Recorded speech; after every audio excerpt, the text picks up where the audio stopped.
Well, welcome to the Culture Hustle. I'm Mr. Bouquet, and on this channel, we aim to build a community of motivated and inspired entrepreneurs looking to grow their business through multiple streams of income. As you can see, one of my side businesses or side hustles is going to be pressure washing. And one of the main questions I had when I started pressure washing was what all these different nozzles were for, right? So I decided to make a quick little video and see if we can educate a few people, kind of take away that barrier so you're not too intimidated by, all the colors you see in front of you. So here we go. Wait! Stop! Well, now's the time to like and subscribe if you're finding any of this information useful. For those that stick around to the end of the video, I have something special for you that'll help you out with these tips. So stay tuned. Now, the reason why it's so important to make sure you're using the right nozzle, of course, all of them are going to spray it at different spray patterns. So what'll happen is if you're not careful, you will damage a customer's property. And that is the last thing we need as an independent entrepreneur trying to make money. One of the things we do want to consider when we are doing pressure washing, since there is the capability to, do damage that is not of any fault of your own. One of the things you definitely want to make sure when you're on a customer's property is that you inspect the property first. Make sure, there's no previous damage that you'll be held liable for. And second thing, we want to make sure that we have insurance to cover any damages that may occur, again, that are outside of our control. So as you can see, I have all these separated and basically patterns and degrees of which they spray. A lot of times people tell you just go ahead and make sure that you get the right color and you're good to go. But as you can see, we have multiple colors in categories. In the first category, as you can see, we have a pink, a red, and a blue. Those are all going to be 0 degrees. I'm not sure what application you may be using to do that, but the spray pattern is going to cause damage if you're using a high pressure washer. So just again, be careful. And as you can see, they all have different varying degrees. As you can see, some of the holes are a little bit wider in one and versus the other. So they are clearly marked on each nozzle, tip of the nozzle. It'll tell you what degrees we're looking at. So this first category we're going to be starting off with is going to be 0. As we move on over, you get a yellow and an orange. With the yellow and the orange, you're looking at those being at 15 degrees.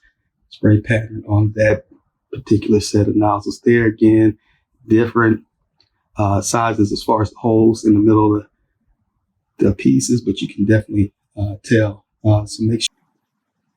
Okay. Moving on over, we're going to move over to the green. The green one's going to have a 25-degree angle spray pattern there involved.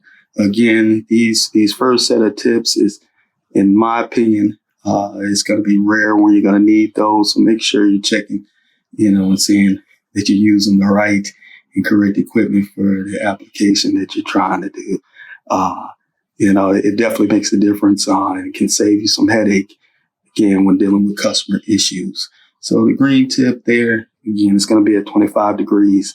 Once we move over, the next one up is the one I'm actually going to be using today on the property that I'm working on. So that's going to be the white one here on the end of the tip of the spray nozzle. This is the one that, like I said, I use probably the most. That's going to be at a 40-degree pattern angle there. And then, of course, once you move on up, you just get higher. You're going to move on over to the black one there. And as you can see, the black one there is going to be at a 65-degree pattern spray. And it's another one that we use quite often when we're doing, driveways and things like that. Anything with a concrete application. Once you move over to these next set of tips here that you're looking at, you're going to have what they call a turbo nozzle and a J-rod. The turbo nozzle, the applications you can use with the turbo nozzle are really going to be like house washes and things like that. That pattern is a little bit wider, of course, and a little bit softer. And you can kind of adjust it from the tip of the nozzle also. So that's one that highly recommend. They don't normally come with your pressure washer. All the tips we talked about previously normally come with your pressure washer, so you don't have to worry about purchasing that separately. So check into that. These usually run you anywhere. I've seen them anywhere from $20 on up for nozzle. The J-Rod's a little bit more expensive. And what the J-Rod does, it prevents you from having to go back and get other tips, right? So you have 4 tips, one there at different varying levels of pressure and spray pattern. They normally run you anywhere, I believe, $50 on up. They're a pretty expensive piece, but you want to make sure you get the right one because they have a lot of imitation pieces out there that don't hold up to the quality of a, quality J-Rod. So again, make sure that you are using the right tip for the right application. Well, that's my spill on pressure washing tips and nozzles. I appreciate you sticking around. And like I mentioned earlier in the video, for those of you that did, there's a special chart down in the description that you can use to help you out with these pressure washing tips. Thanks again.